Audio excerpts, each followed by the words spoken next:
All right, so welcome everyone, and thank you very much for being here. This is the Adapt Language Workshop for a deep dive into Adapt Language. So last week we went into the training and we looked at tools for using plain language. This is very apropos to what you're working on right now, Lucinda. So I hope you had a chance to review that recording, because this is a follow-up and we're going to actually use the tools and the resources that we spoke about. So let me go over our agenda, and especially because we have such a small group today, please feel free to come in and jump in with questions and thoughts as I'm talking here. Going to go over the learning goals. We'll do a quick refresher of the elements of plain language that we went through last week about adapting language. Then we will get to the meat of today, which is using these tools and resources that we have identified. We'll have some small group activities and then some group reflection. Does that sound fair? Any other thoughts for that plan? All right, silence means consent as usual.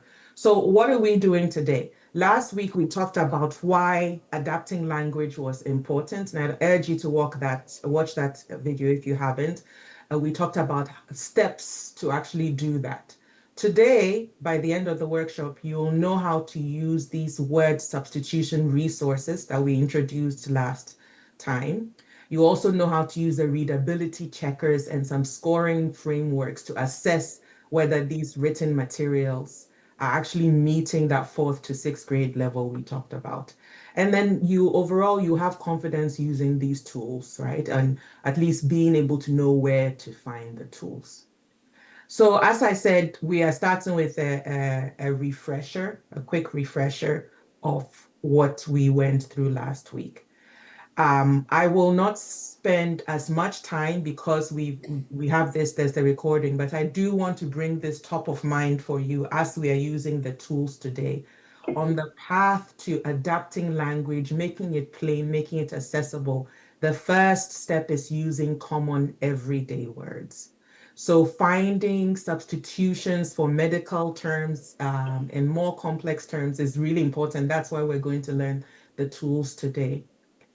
The second is echoing the conversation partner's words. And I notice I don't just say patients because, like, for instance, Lucinda mentioned that she's talking to pharmacists.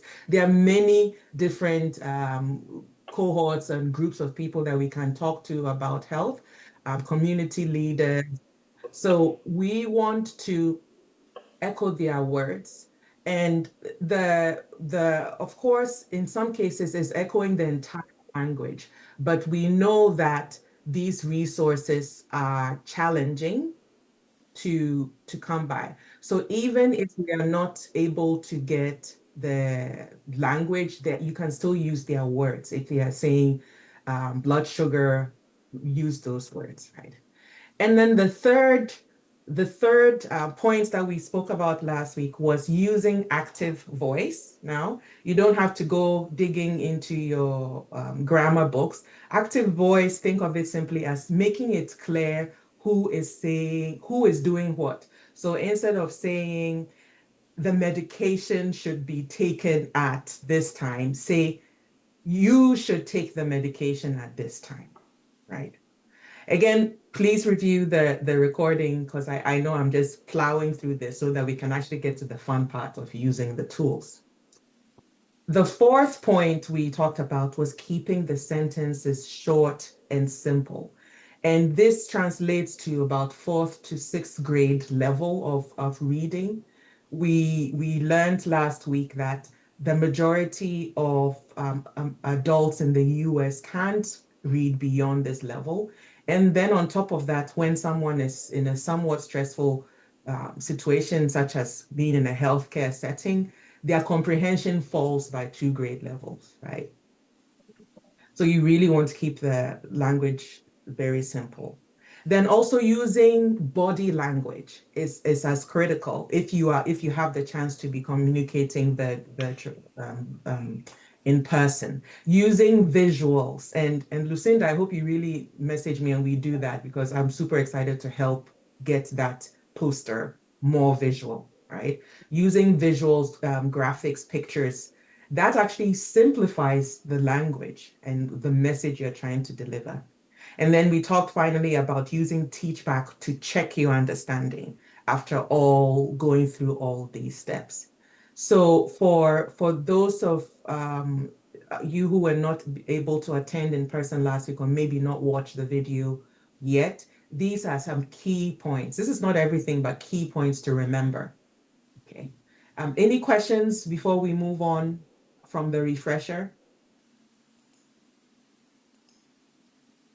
Oh, all right. Okay. Thank you for that, Lucinda.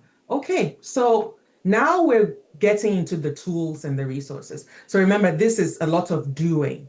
And I believe Taryn and maybe Gary, you didn't hear me when I mentioned this, but in this session, we are going to use the clickable links in the handouts that I emailed on Tuesday. So if you don't have that handout handy, please pull it up. You're going to need it for the practice that we're doing, right? All these, the images and the links are clickable, and this is how you will need to get to the resources for the exercises that we're doing. Right? So think of this as practice. We're going to use some resources that you probably may not use in your everyday work. Everyone does different things, but we want you to be aware that these resources are there, right? So this is a summary. Think of this as a summary page over here. We'll dig into each category some more shortly. So the first category is these word substitution aids, and they are super helpful when you're thinking of how to use everyday common words, right? Sometimes there may be things that you say to your colleagues. It may surprise you that outside of your setting, those words are not easily understood. So we are lucky to have resources from the CDC, AHRQ, and others that are literally substitution lists. And then the other category of resources is these automated readability tests. I hope you have access to Microsoft Word because Microsoft Word has made it easy and very accessible to get these scores. But there are also free online tools if you don't have access to them. And we'll talk some more about each of these, right? And then there are the scoring checklists. PEMAT is from AHRQ. Again, all of these are clickable. So this is one time where I do not mind at all if you are doing something else as I'm speaking, because that something else can be exploring these resources. And then the final category we're going to look at is these curated materials that have been designed to be easy to read, health materials. You probably have experienced this. It is not easy to get content to that fourth to sixth grade level. In fact, one of the statistics that I didn't highlight is that even though it is known that best practice is to get the content to fourth to sixth grade level, much of health information is at the 10th grade or higher level, which is a problem, right? So what we are learning today is these tools that hopefully will help at least the information that comes from you to get close to that fourth to sixth grade level. Okay. So here's a learning by doing part, and I will really urge you to get off mute, get on camera if you can. Imagine that we are in a room doing this workshop, and I am going to be over your shoulders, just looking at what you're doing. But one, you need the documents that are shared, and two, you can look on the screen to follow along. Before we dig into the word substitution tools, can you show me by hand or by thumbs up that you have access to the documents that I shared on Tuesday? I can send it again if not, because you need it. All right, thank you, Lucinda. Dr. Nate, okay, good. Gary, Erica, Taryn, Adi, do you have it? Excellent, okay. Please, if you don't have it, just let me know. I can shoot it over to you again, but it should be in your email. right? So what we're going to do is take about 10 minutes to practice using these word list tools. Now, just to make it very tactical, I have a specific sentence that you will simplify. I won't say try to simplify because it's quite ridiculously complex. You will simplify, right? So we're going to go through the word list tools, look at the sentence, which I'm going to put in the chat. And then after you simplify, we're a very small group here. So paste your revised version in the chat, or you can unmute to share it aloud, all right? Before we start, let's go through these tools a little. Just make sure that you have them. You don't have to use any particular one. In fact, what I'd like you to do is click through each of them and explore to see which one you kind of prefer, right? This plain language medical dictionary. So I'm going to exit out of screen share mode and show you. As I said, all of these things are clickable. So let me click and show you. This plain language medical dictionary, you put a term in here and then it will spit something out, or you can, if you know your term starts with the letter, you can find it that way. The CDC resource is also, you search, you find replacements for the words, right? So I don't see or hear you right now, but please let me know if you're having any difficulty clicking into these tools. I really like this plain language one. It's not for healthcare in particular. It just shows you how to speak also or write in a way that is simpler in general. So I'm just clicking through all these resources. You should be doing the same right now, because now I am going to project the sentence. I'm also going to put it in the chat if you like. And then you take about 10 minutes to simplify this, right? So let's say I will check in with you 228. Thoughts, questions on this exercise? Is it clear what you need to do? Yeah, I'm it going is. to, okay. All right. So you have the document handy, I hope. All of the links are clickable. Click through and find simpler words to simplify this sentence, which is now in the chat and on screen. So the person is diabetic? Yes.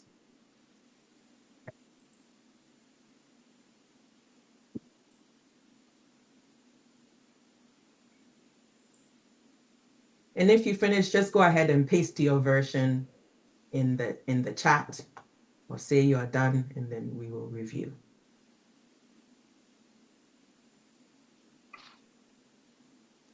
Do we want to validate that the person is a diabetic? No, so for this one, this is simply, we've made that assumption. We want to say this sentence in a simpler way, right? So this sentence does have neuropathy, retinopathy, cardiovascular events. I mean, all of these need to be simplified, right? So click through the simplification, word substitution resources, and come up with a simpler version of this sentence. I'm going to try it without using that. Without using the resources? Yeah. You like to live dangerously. Okay. Oops. I was going to say, here are a few prevention steps for you to follow. One, check your blood sugar level. Okay. Oh, I thought there was more steps like eat healthy, or I was just gonna No. This is the one sentence. I didn't know there were all these tools. These are great. Aren't they? And it's just great for just everyday speaking also.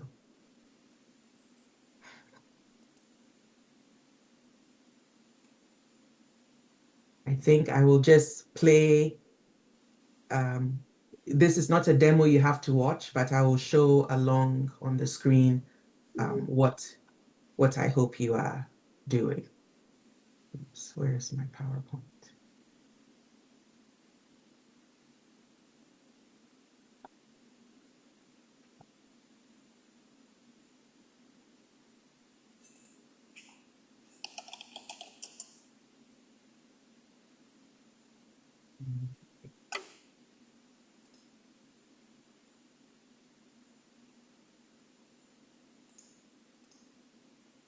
Please note, it doesn't have to be one sentence. You just need to convey the information. It doesn't have to be one sentence.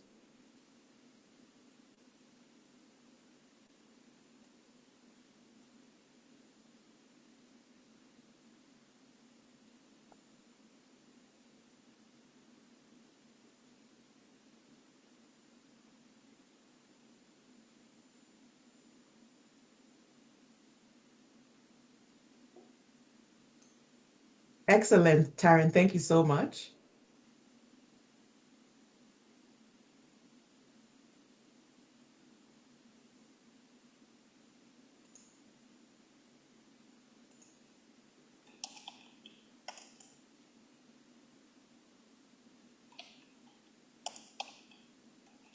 So we can have about, let's see.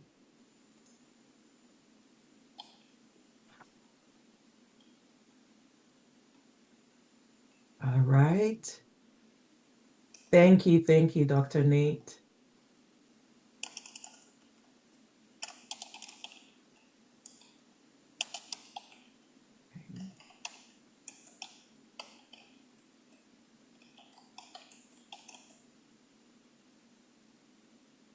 While we're waiting for others to put in their answer, Taryn, can you share which resource you used or what you liked about the one you ended up using? We have these four. Or did you just translate from your own knowledge? Can you hear me? Yes. Translated on my own. Sorry, come again, Taryn? I took a stab and just checked. I just translated it on my own. Oh, interesting. Okay. Okay. That's what I did as well. That's what you did as well. Okay. Okay. All right. I like the well, I did reference the AHRQ table, but some of the words I wanted to check weren't on here, like complications. Right. Did you try the plainlanguage.gov one, I think? I didn't. But then I was like, oh, that might take too long, so I just used it myself. Oh no, this is your time. So you're not. Let's see if complications is one of their complications. Oh, that might be it. They have, yeah, I mean, these resources are great to, like, in preparing for our time, I just spent more time in there. They are just great for finding simpler ways of speaking, right? So, yeah, so this was an exercise that is meant to help you just play around the resources, less so than the answer itself. Okay, so we are at 25, which is like we've done 5 minutes, but we have Erica, okay? Kidney, eye, yes. So I would say we can even think of ways of simplifying those sentences further so that we have, okay, all right. Oh, so I would push Addy that neuropathy, retinopathy, and cardiovascular events would be words that we could find simpler Exactly. versions. Thank you for catching that. Yes, yeah.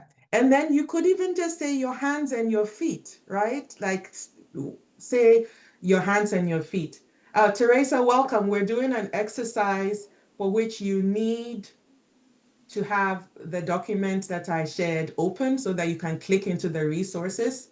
We are finding words, more simple words to deliver the same message. I don't want to say to rewrite the sentence because you could say it in multiple sentences, right? It doesn't have to be one long sentence. Indeed, one of the things about simplifying, adapting your language is using sentences that are no more than 8 to 12 words long. So this one is too long and too complicated, right? So Dr. Nate, Taryn, you did it from mind, but I will push you that also look at the resources just because some of the words, there may be simpler words. And for this particular exercise, you didn't need it, but maybe for others. Okay. So we are just about 10, no worries. We're just about the 10 minutes for that exercise wrapped up. Any thoughts about the tool? Is it, I hope that is clear how to get to these tools, right?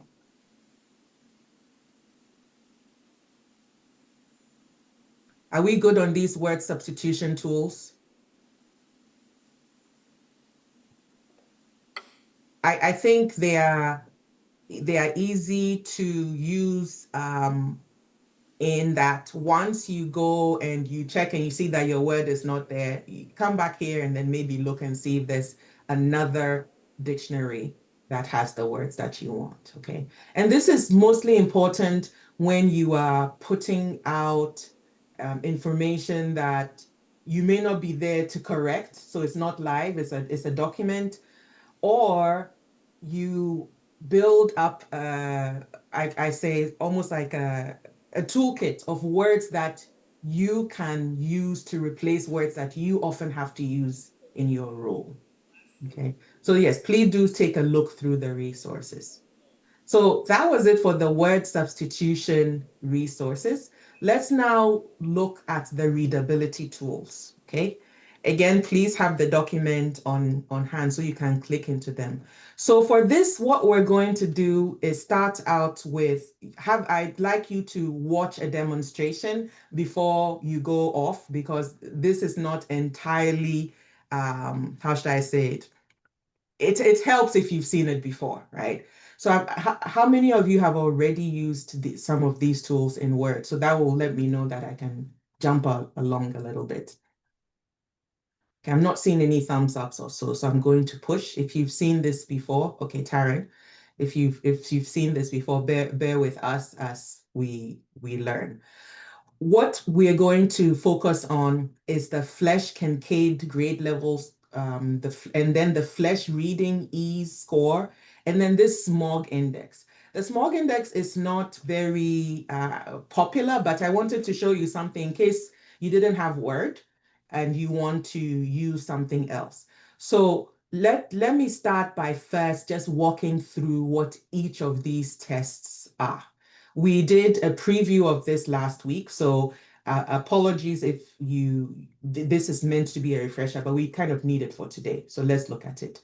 The grade level readability score it's talking about the US school grade level required to understand the text. So we've said we should be between 4th and 6th grade. So 6.0, for instance, means a 6th grader should be able to understand it. This is one where a lower score is better in that it's simpler and it's more likely to be accessible by a larger number of groups. So Flesch also has a separate score, which is the reading ease score. That one is on a scale of 0 to 100, right? Again, please remember all these links are clickable in the document I've shared.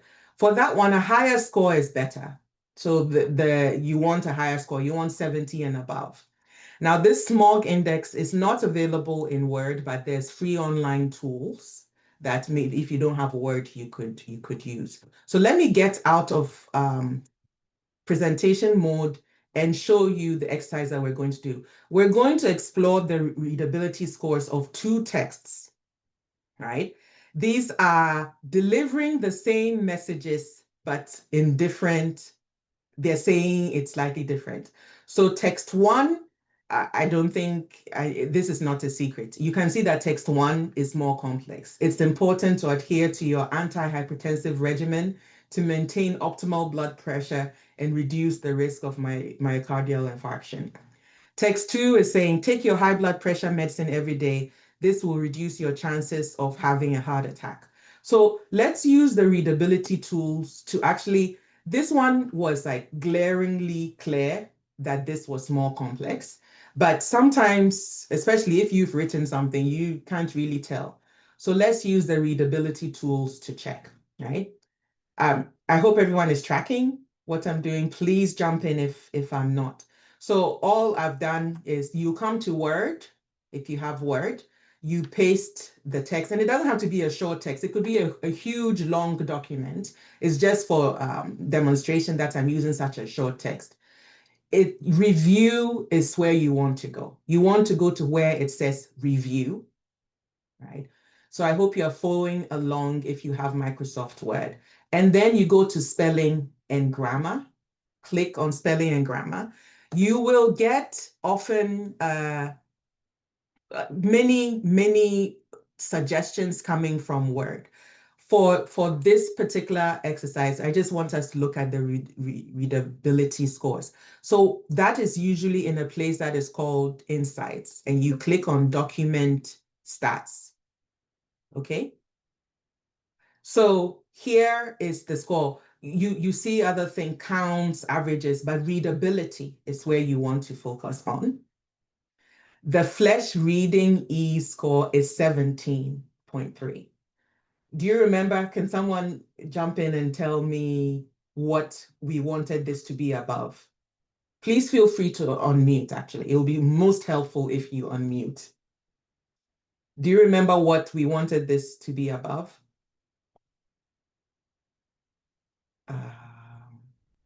Okay, thank you, Gary. Gary is sharing another tool that we can add to our repertoire here.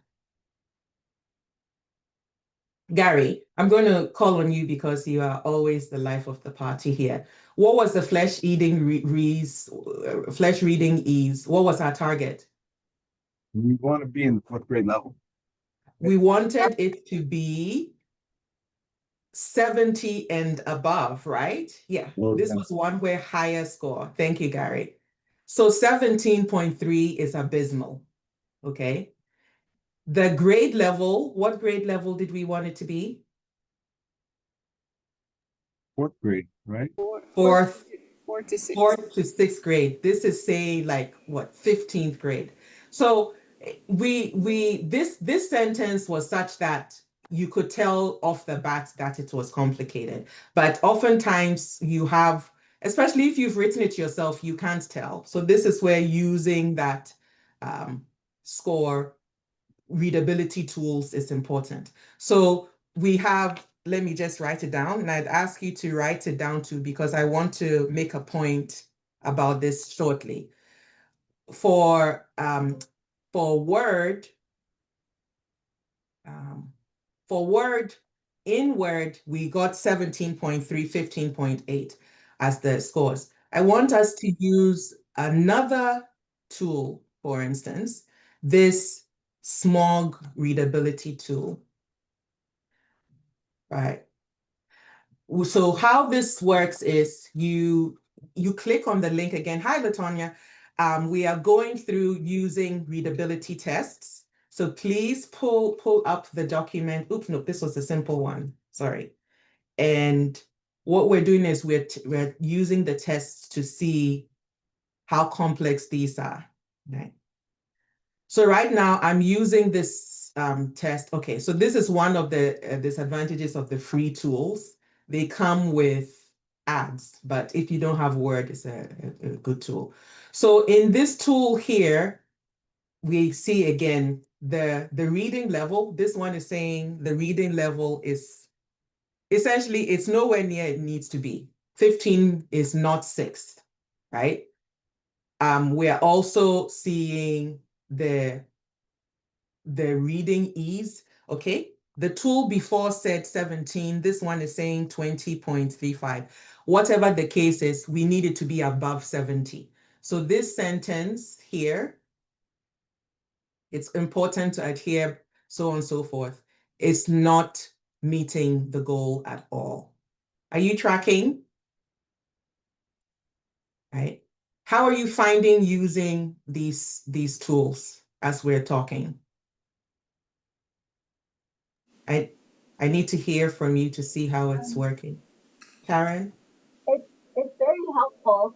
I think it's just a matter of having quick access to it and setting up the link so that we can pull up, have the bookmarks ready to go, and when you're You are reviewing using it, yeah. documents, make sure it's there. But it Do was you really, use Microsoft Word? yeah. Okay, I would recommend just using Microsoft Word then, because it's in Word, right? I think It's that like if there's words that you need to change up, like going oh to yes, sign language, definitely. Yes. yeah, Yes. just yeah, while you're It- drafting, you're using plain language and want to use something simpler. Yes, I think But definitely, bookmarking these uh, pages, bookmarking the one that you prefer, is very helpful. The other benefit of Word is that, I mean, these are very short sentences. Actually, let me show you the difference. This is using the text 2, which was a simpler version. Now let's look at the document stats.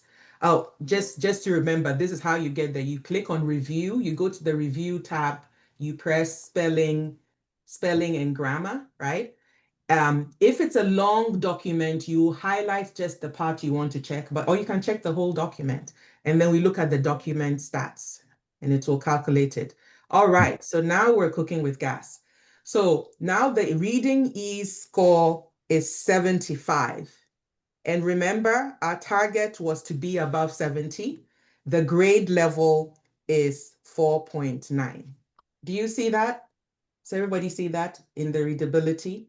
So this is a really helpful thing to do with either a form or a text that you have, you are putting out, right? And just get a gut check, right? Lucinda, were you about to say something? Yeah, I was gonna ask, how did you get to that?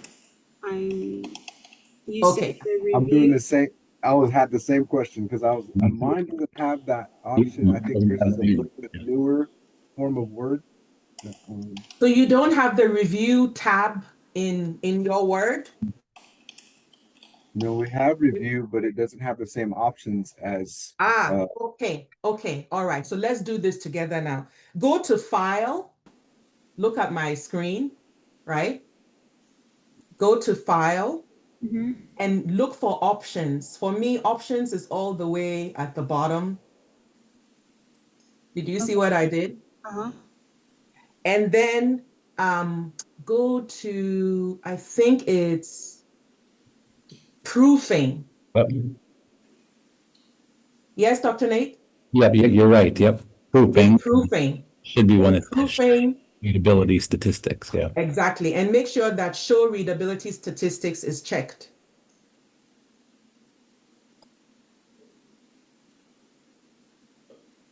So Lucinda, Gary, do you have show readability statistics checked for you? Yes.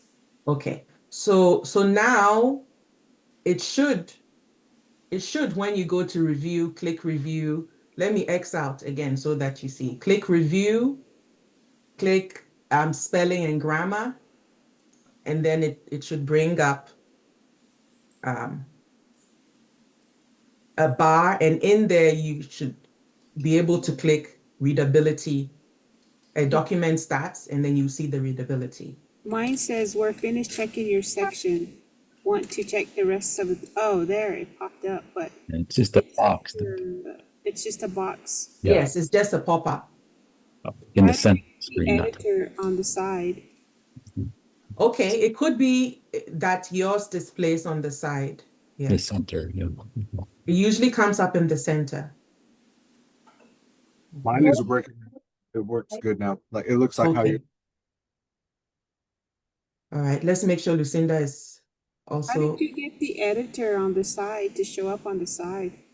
Okay, you click review, and then okay, let me just start from home. Let's say you're home, you're doing everything. Look for the review tab. Mm-hmm. Have you got the review tab? Mm-hmm. And then in the review tab, it should open another sort of utility bench, and then look for spelling and grammar, Yeah. and then click on spelling and grammar. Click on it.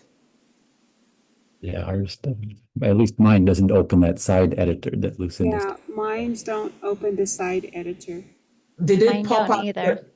Did it pop up the stats? Yes, yeah. Yes. Okay, okay. It may not open the side, depending on the version, it may not, but it should pop up the stats. I don't think we have the editor option. Okay. But Yeah. you see the stats? Yes, we Yes. all have Okay. stats, I think. But Okay, in the good. top left corner where you have the editor symbol, Uh-huh. I don't see that on mine. It just starts with spelling and grammar. Okay, okay. But then it shows the stats. The stats are what we are after. Right. So I wrote down because I wanted you to note that we went from 17.3 E's to now 75.5. We went from grade level of 15 to now 4.9. It doesn't seem like such a drastic change, but this is a drastic change. If you say this, pretty much no one will understand it. Mm-hmm. If you say it this way, there's a good chance, right? Mm-hmm. So I want to point out some takeaways from the readability tools. The various measures give you similar information, whether you're using the grade level or the ease. So just pick a measure that you like and stick with it, especially because for some measures, high is better, for others, low is better. So decide whether you want to look at the ease score or the grade level score. I like the grade level because remember that it has to be fourth to sixth grade, and what you're looking for is something 4 to 6. Okay. And then find a tool that you have easy access to, which is Word. So it's true that there are free tools also, but in a pinch, you know that Word has it. Okay. I like The that. other takeaway, sorry, Gary, go ahead. I like that. Thank you for walking us through the steps to put that into Word, because I've always just been using websites like the one that I shared with you to go to, and so knowing that it's on Word, and it's easily accessible. And that first example that you gave, you need to monitor your glucose levels consistently to prevent complications such as neuropathy, retinopathy, and cardiovascular events. Yeah. That was at a 18th grade level. That was super advanced. Right, right. It's like, yeah. I'm noting down that resource that you shared because that was I didn't know that one. That's a good thing. There are a bunch of free resources, but Word really is the one that it's on hand. The other thing to take away is that the calculations may vary slightly across the different tools. So we looked at the word for the really complicated sentence. It was the score was 17.3. The other tool I showed you was 20.35. So, but the whole thing is we know we should be above 70. So we're not going to debate 17.3 versus 20.35. Right. Let's now, this was practice. You pull these tools as you need for the work that you do, but I just want you to at least get a sense of how they work. So now let's go to the last two categories. We are a small group, so we are going to be the breakouts. We're not going to go into separate breakouts. We're going to spend some time here. What I'd like you to do in this time is to explore the pre-created content. Sometimes you may be doing some work which calls for explaining something. Maybe it's already been curated. And MedlinePlus, the whole thing they're trying to do is to pull content from various places that is meeting some standard of being easy. And then we will look at the scoring forms. So let's take these in turn. Let's look at MedlinePlus, and then we'll come and we look at the scoring forms. Okay, so this is, again, is clickable. You should be able to click from the documents that I shared. I'm going to click it and we'll look at it. Anyone have a topic that we should look at? What is someone working on right now that we can click through? But you can see these resources. They are Dementia. dementia. Let's see if they have it.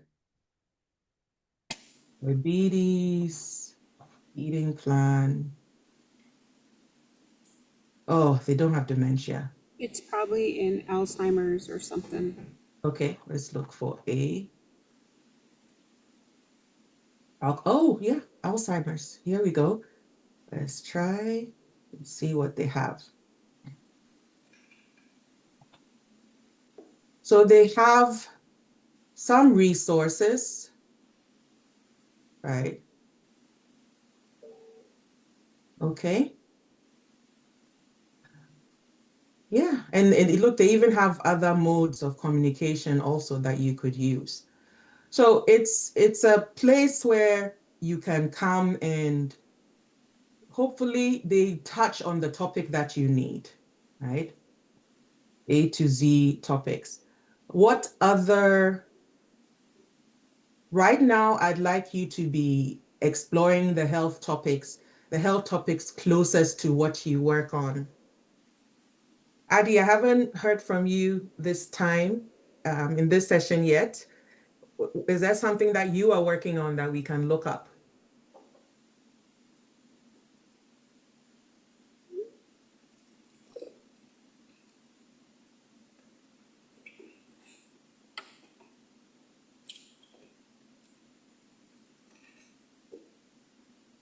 Adi, can you hear me? Maybe not. Is there something anyone else is working on that we should look and see? It's here. I mean, think of these as starting text. The likelihood that they have the exact What about text. cancer? What? Sorry, say that again, Taryn? Cancer. Cancer. Because I'm reviewing a draft toolkit that Lucinda, the work group, put together. And so I'm reviewing that right now. Okay. Like Oh, a patient navigator, cancer patient let navigator. me see. I didn't see. And I hope you are flipping through also. Maybe I'm just. I was Oh, I they was have gonna cancer. I They was gonna have, bring that up too, but it's yeah, there's cancer, adjusting to cancer, emotions and cancer, living with cancer, right? So hopefully this is somewhat helpful. They, yeah. So this is it's a place where you can start out and see if there's some material already. And these are meant to be written at a decent level. Let me actually just do this test. It'll be interesting to see what reading level is on this. Oh, they did very well. Fourth grade, 80. Well, we remember we want this to be above 70. So yeah, they did very well. And it can give you ideas to if you are writing from scratch, okay? So remember the Medline easy to read materials as one resource. The last group of resources I'd like us to look to is these scoring forms, right? What the scoring tools do is that if you have a document you've created, you will use the tools to assess the accessibility of the material. So all of them do pretty much the same thing. It's almost like think of them as checklists, right? They don't necessarily go and tell you what you need to fix. They tell you, all right, right. So we will wrap up on time, Lucinda. They'll tell you, thank you for letting me know. They'll tell you whether it's meeting the goal or not. So again, this is a place where I'll say, pick the one, look through these, but then pick the one that you like the most and just become familiar with it and use it. So let's get out of presentation mode again. Let's see. The links are clickable. So let's take a quick look at the AHRQ one, the PEMAT, right? It tells you what I've said. You are going to look at these questions and answer them, and you do a scoring. This is rather involved, right? It's not automated, but it's very helpful because if you are putting out material, especially something that should live for a while, you want to know if it is accessible or not. So you rate, you answer each of the questions, and then you calculate the score. And the questions are down here. There's questions on the content, word choice and style. Are you using numbers, right? So it doesn't have the user trying to do percentages and such, okay? So this one version is, yeah. This one, and Lucinda, try it yourself. Sorry, I'm answering a question that's in the chat. Lucinda is asking about a particular sentence from the resource. This is the beauty of having the Word version activated, that you can use the readability stats there. See any sentence, put it in and see what it's saying, right? So on these scoring formats and scoring tools, you have to do some work. You look at you read your whole text, and then you answer these questions about them. Okay, is it using visual aids, so on and so forth. This was the AHRQ tool. The CDC tool is also similar. All of them have the same idea, except that this CDC tool it's sort of like a widget. So instead of a form that you are filling out by hand, you put in the information, but it has the same, yes, I did. You can choose where it's going, because they'll put different questions depending on whether it is something to go on Facebook, so on and so forth. But it is the same idea. It forces you to think through, for the particular audience, am I asking the right questions? Okay. This again is an overview. If you find that you would need any of these tools, spend a little bit more time with each, okay? The general idea here is that they are checklists. Now the SAM, the Suitability Assessment of Materials, that one was done specifically for healthcare materials by health literacy pioneers, they are called. So this is the form, right? You read all your content and see, is the purpose evident? There are a whole bunch of questions, okay? So as I said, this one is rather involved, but you do these assessments to tell you whether the material is going to be useful, frankly. Because if you put out a material and you are scoring, for instance, in the 0 to 39%, it's a waste of your time, because it will not be understood and be useful. Okay. So taking the time to go through these assessments, I would say, is a level beyond doing the readability, because the readability will not necessarily tell you something like this one is saying, do you have good captions for your graphics and things like that? Okay, so let's pull this all together. I know we had an hour. It was an overview of several tools, but what I would It was too say quick. is that, yes, sorry, go ahead, Gary. Oh, nothing. I just said it was too quick. It went by really, really fast. It went by fast. We have the recording. You have the materials, right? You have the materials here. So please spend some time. The main takeaway I will say is pick the resource that you want to make your favorite and just keep going back to it, okay? I think for word substitution lists, let me come back to the summary page. For word substitution lists, the ones that I really like the plainlanguage.gov because it's not specifically for healthcare. Between plainlanguage.gov and the Michigan Library, which translates complex medical terms like neuropathy, you have a pretty good hold on it.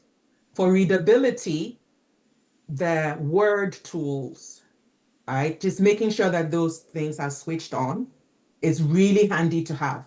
And you don't have to do it for like one sentence. That was just for demonstration. You can do readability of entire like documents.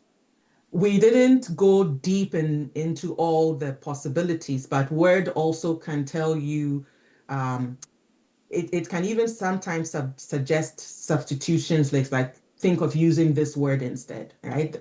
Microsoft Word does that in general.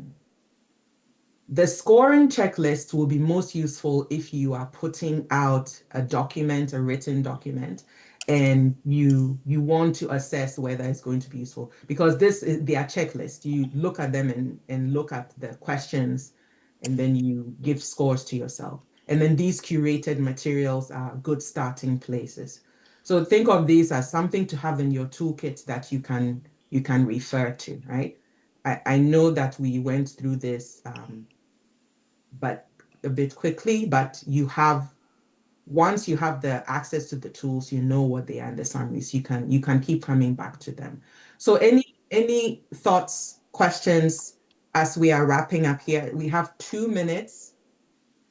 And as usual, I would really appreciate if you fill out the evaluation for this session.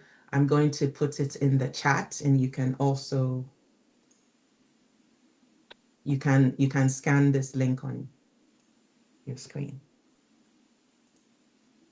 Final thoughts for our 2 minutes that we have on adapt language and the tools, really using the tools.